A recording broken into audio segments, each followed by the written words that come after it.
கரங்களை தட்டி ஆமென் சொல்லுங்க.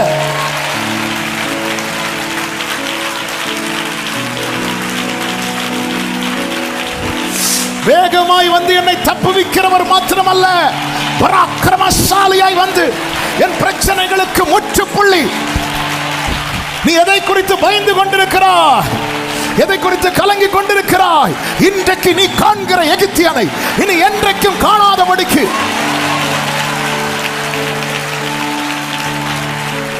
14வது வசனத்திலே என்னை சிதறடிப்பதற்கு பெருங்காற்றை போல வந்தார்கள்.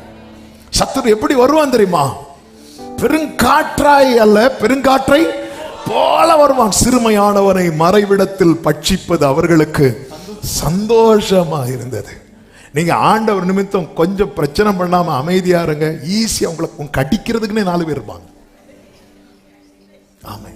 அதாவது இவங்களை ஏதாவது பேசின இவங்க பதிலுக்கு நம்மள கேட்பாங்களே அப்படிங்கிற ஒரு பயம் இருந்துச்சுன்னா நம்மள்ட்ட பேசுறதுக்கே பயப்பட. பாத்தீங்களா, வயசானாலும் அவங்க தெளிவா இருக்கிறாங்க. ஆனா இல்ல இவங்க வந்து இவங்கள்ட்ட பேசினா இவங்க பதில் ஒன்றும் சொல்ல மாட்டாங்க. அப்படி ஒரு நிலைமையில இருந்து பாருங்க, அவங்க ஸ்நாக்ஸே நீங்க தான். ஆனா அப்படிதான் இருக்கணும். அப்படி இருந்தாதான் அவர் எப்படி வருவார் தெரியுமா?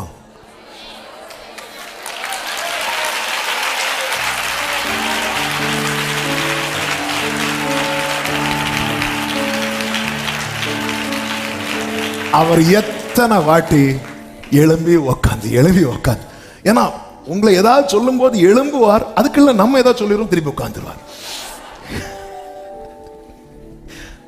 ஹல்லேலூயா, ஹல்லேலூயா, ஆமே.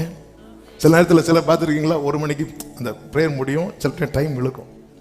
அப்போ ஹல்லேலூயா சொல்லும் போது இப்போ முடிய போகுதுன்னு எழும்புவோம். அடுத்த பாயிண்ட் வரும்போது திருப்பி உட்காரும், விடவு மாட்டேங்க. ஆமே. அவர் எத்தனை முறை ஆண்டவர் சொல்றாரு, இப்போ அது என்னை எழும்ப விடு.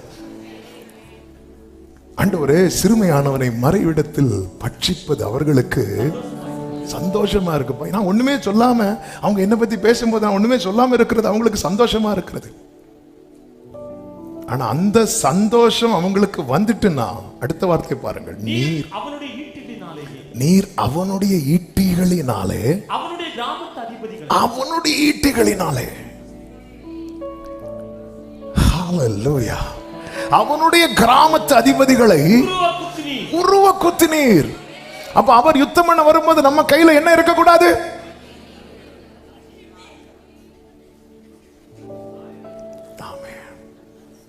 அவன் மறைவிடத்தில் இருக்கிறான். சிறுமையானவன், சிறுமையும் எளிமையுமான என் மேல் நினைவாயிருப்ப. ஆமென், ஆமென். நீங்க அமைதியாட்டீங்கன்னு வாங்களா. ஒரு ஸ்திரீ இயேசுவின் பாதத்துல பரிமள குப்பியை கொண்டு வந்து உடைத்து ஊட்டும் போது, ஒவ்வொருத்தரா பேச ஆரம்பிக்கும் போது அவ பாதத்தையே பார்த்துட்டு இருக்கிறா. யூதாஸ் வந்து இப்படி பண்றதுக்கு இப்படி பண்ணலாமேன்னு சொன்னதும் அந்த உடஞ்ச பீஸ்ல ஒரு துண்டு எடுத்து யூதாஸ் காலை கிழிச்சு. நம்ம மேக்சிமம் அப்படியெல்லாம் செஞ்சுட்டு, பாருங்க ஆண்டவரை, பார்த்தேன் ஆண்டவரை, என் காயங்கட்ட வரலையே, நான் யூதாஸ் காயத்தை கட்டிட்டு இருக்கிறேன். நீ பண்ண வேலைக்கு பாரு, 7 பிராக்சர் இல்ல. ஆமென். என்னென்ன துன்பம் வந்தால் நான் கலங்கிடவே மாட்டேன். யார் என்ன, பக்கத்துல பார்த்து சொல்லுங்க, யார் என்ன சொன்னாலும் நான் சோர்ந்து போக மாட்டேன். ஏன் தெரியுமா? எனக்கு ஒண்ணுன்னா அவர் எப்படி வருவார் தெரியுமா? பராக்கிரமசாலியாய்.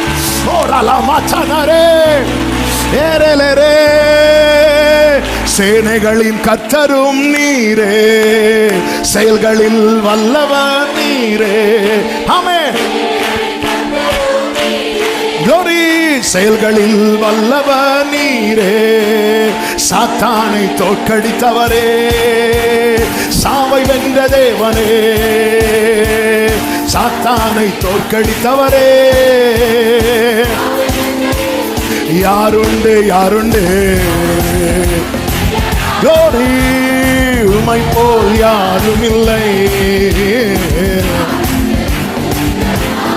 மக்களரோ நீர் ஒருவரே, நீர் ஒருவரே உன்னதர், ஒருவரே பரிசுத்தர், ஒருவர் நீர் ஒருவரே. ஆமென், ஹல்லேலூயா, ஆமென். அவருடைய வல்லமையை பாடுவதில் அவ்வளவு சந்தோஷம். அவர் வருவார். அவர் வேகமாய் வந்து தப்புவித்தார். அதுக்கு நான் சாட்சின்னு சொல்றவங்க எல்லாம் கை தூக்குங்க பார்க்கலாம். அவர் வேகமாய் வந்தது தப்புவித்தது உண்மைனா பராக்கிரமசாலியாய் வந்து யுத்தம் பண்ணுவார். Come on church, worship him. வேகமாய் வந்து தப்புவித்தது உண்மைனா பராக்கிரமசாலியாய் வந்து யுத்தம் பண்ணுவார்.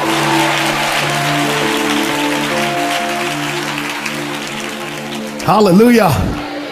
என்னை சிதறடிப்பதற்கு பெருங்காற்றை போல வந்தான். 15வது வசனத்திலே சொல்லப்பட்டிருக்கிறது, திரளான தண்ணீரை குவியலாக்கி சமுத்திரத்துக்குள் உமது குதிரைகளோடு நடந்து போனீர். நான் கேட்ட பொழுது என் குடல் குழம்பிற்று, அந்த சத்தத்துக்கு என் உதடுகள் துடித்தது, என் எலும்புகளில் உக்கல் உண்டாயிற்று, என் நிலையிலே நடுங்கினேன். ஆனாலும் எனக்கு ஒண்ணு தெரியும், எங்களோடு எதிர்க்கும் ஜனங்கள் வரும்போது இக்கட்டு நாளிலே நான் இளைப்பாறுதல். ஏனா என்னை தப்புவிக்கிறவர் பராக்கிரமசாலியாய். சில நேரங்களிலே அவருடைய அமைதி சத்ருவின் கை ஓங்குவது போல இருக்கும். பெலிஸ்தியர் இஸ்ரவேலர் யுத்தம் நடக்கிறது. அப்பொழுது உடன்படிக்கை பெட்டியை சுமந்து கொண்டு ஓப்பனி பினெகாஸ் போறாங்க. அந்த பெட்டியின் பெட்டி வந்துட்டுங்கிற சத்தத்தை கேட்டதும் பெலிஸ்தியர்கள்லாம் நடுக்கம் பிடிக்க ஆரம்பித்தது. ஆனா அந்த இடத்துல நீங்க பாத்தீங்கன்னா பெலிஸ்தியர் வந்து பெட்டியை பிடித்து கொண்டு போனார்கள். ஆண்டவர் அமைதியா இருக்கிறார். சில நேரத்தில் அப்படிதாங்க இருக்கும்.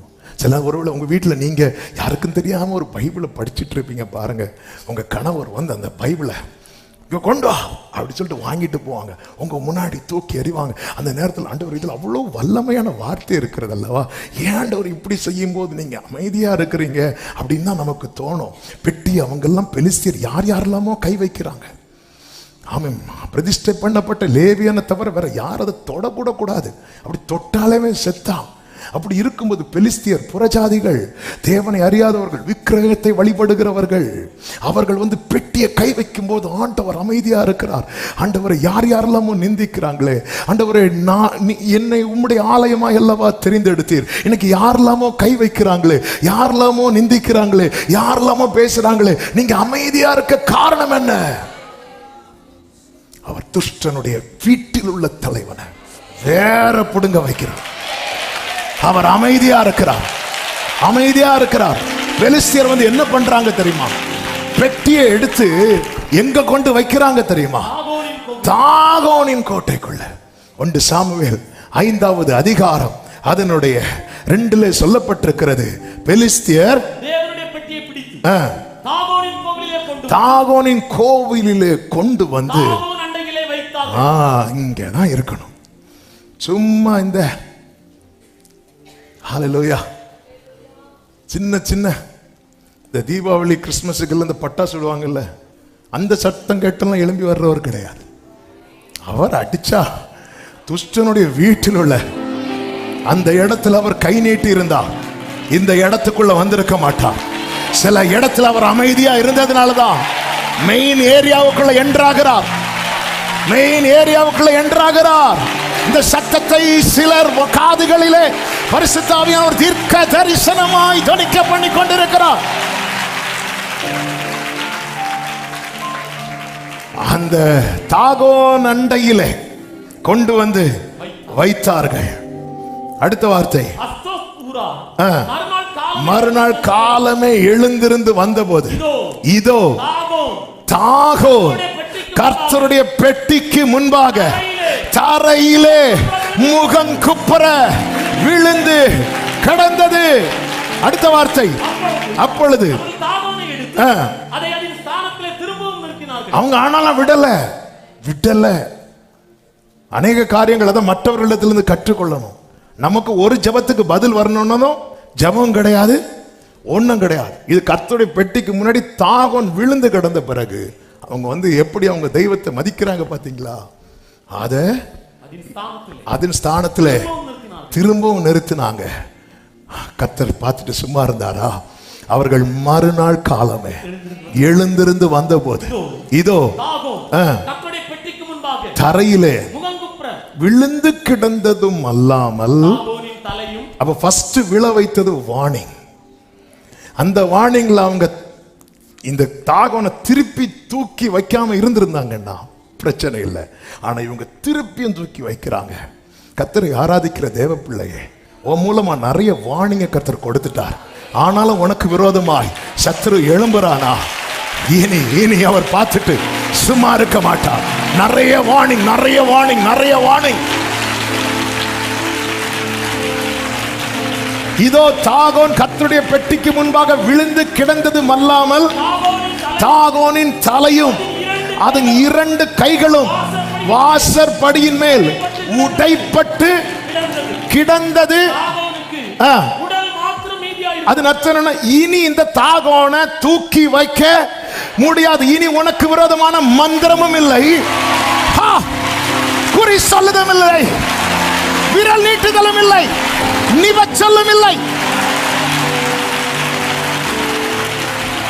அது மட்டும் இல்ல, அடுத்த வசனம், ஆதலால் இந்நாள் வரைக்கும் தாகோனின் பூஜாசாரிகளும் பிரவேசிக்கிற யாவரும் அந்த அஸ்தோத்தில் இருக்கிற இனி அந்த வாசற்படிய இனி யாரும் மிதிக்காத அளவுக்கு கர்த்தர் ஒரு யுத்தத்தை உங்க குடும்பத்தில் நீங்க மட்டும் கர்த்தருடைய பிரசன்னத்தை சுமக்கிறவங்களா இருந்தீங்க.